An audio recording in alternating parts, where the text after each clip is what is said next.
Vamos então dar continuidade à leitura do livro Crianças e Suas Vidas Passadas, de Carol Bauman. Lembro a todos que tenham chegado a este capítulo neste momento, que há muitos antes desse. O livro começa lá 50 vídeos antes desse. Vale a pena ver desde o princípio. Vamos lá. Permita emoções. Não importa quão triste, ansiosa, feliz, perturbada ou abalada esteja a criança.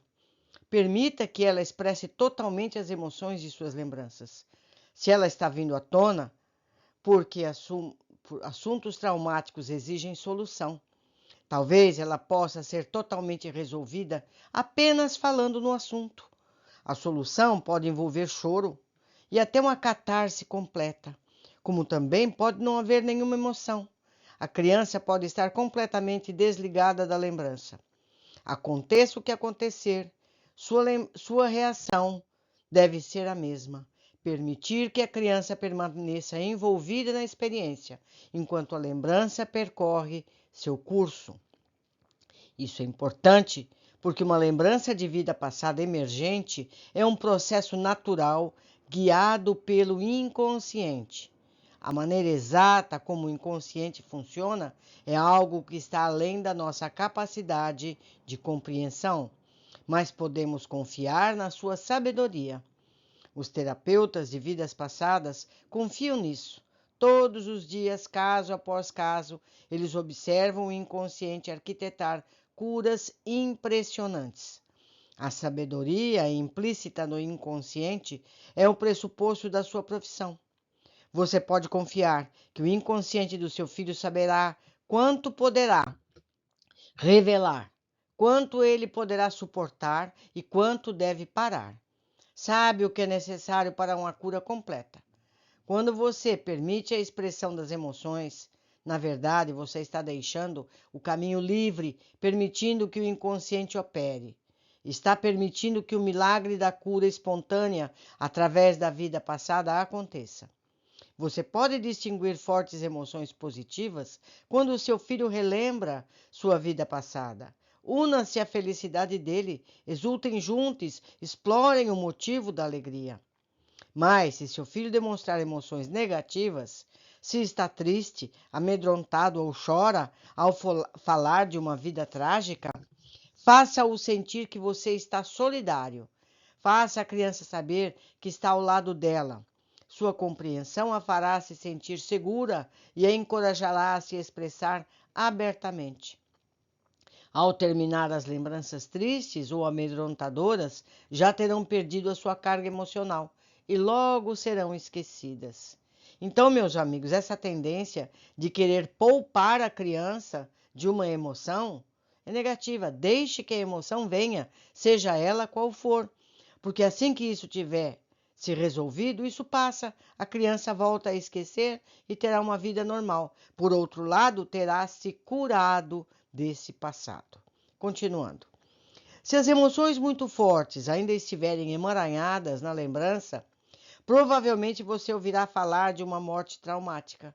Esteja preparada para essas lembranças de morte, pois são as mais comuns.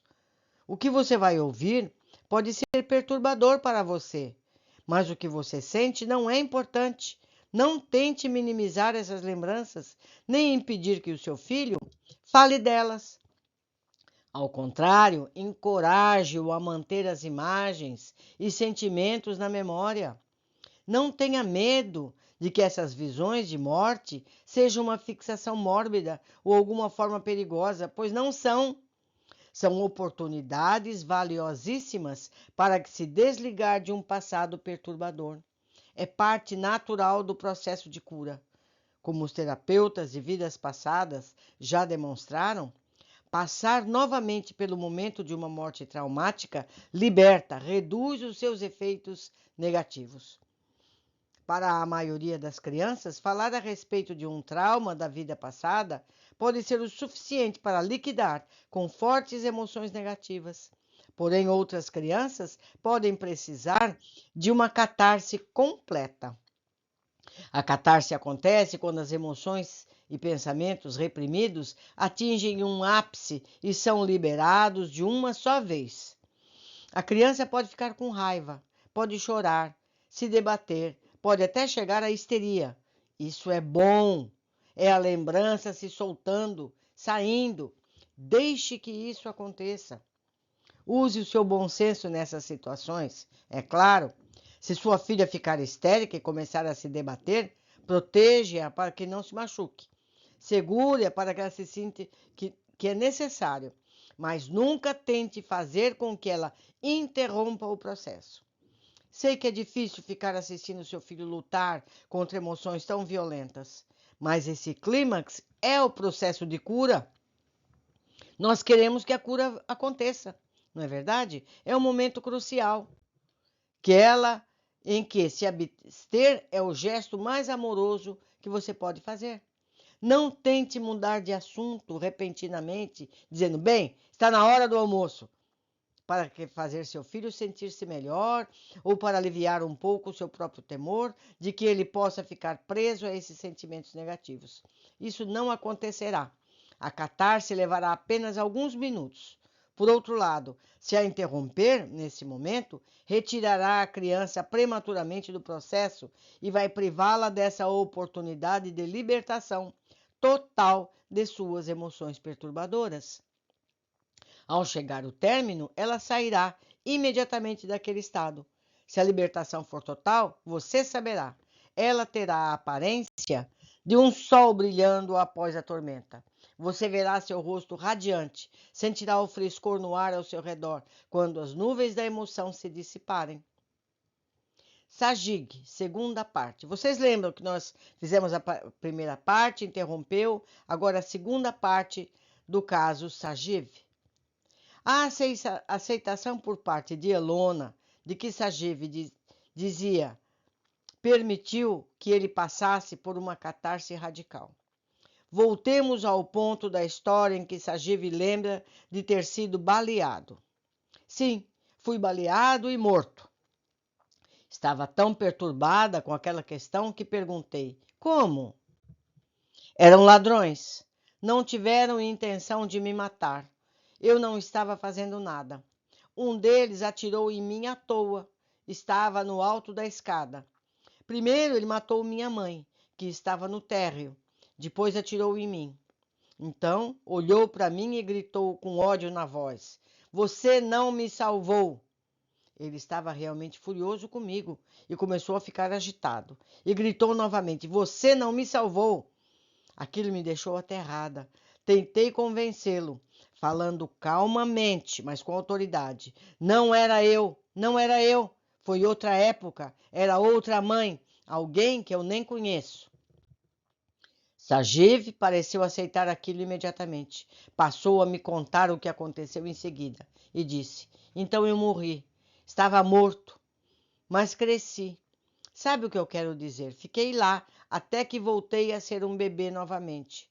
Então seu rosto se iluminou e disse: E então escolhi você, Yaba.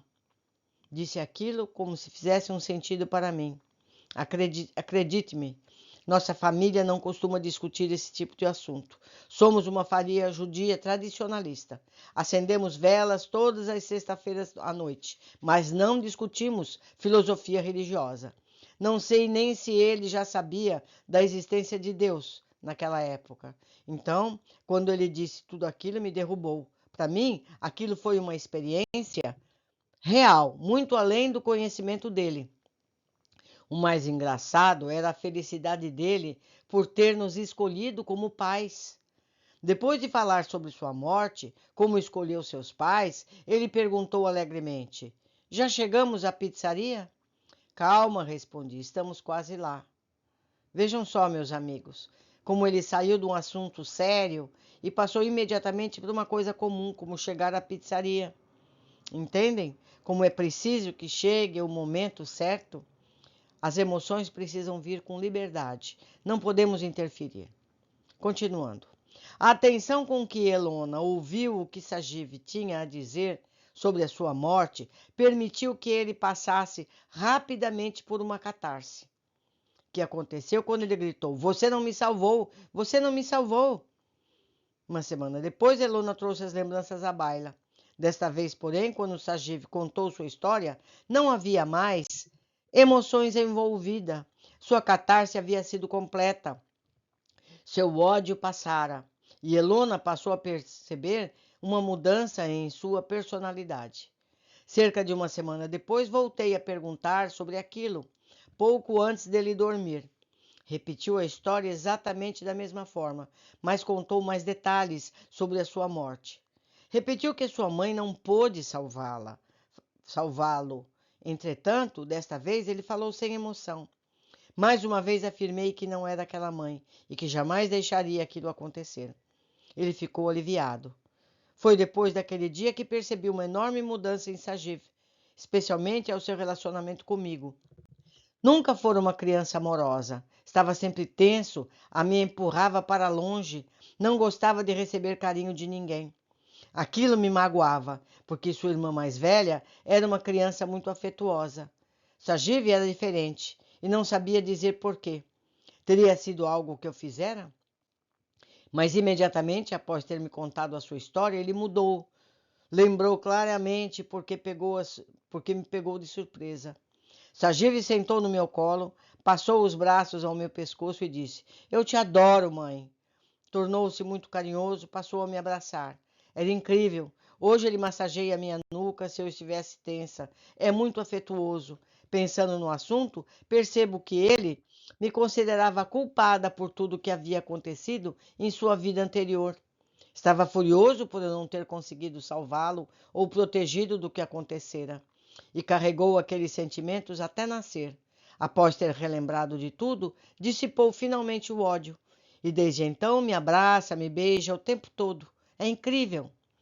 Então, meus amigos, que fique aqui essa opção, essa possibilidade, quando um filho, quando uma pessoa rejeita alguém sem motivo, esse motivo pode estar numa vida anterior, certo?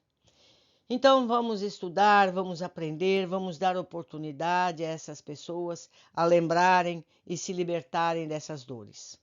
Hoje ficamos por aqui. Eu aguardo a todos no nosso próximo capítulo.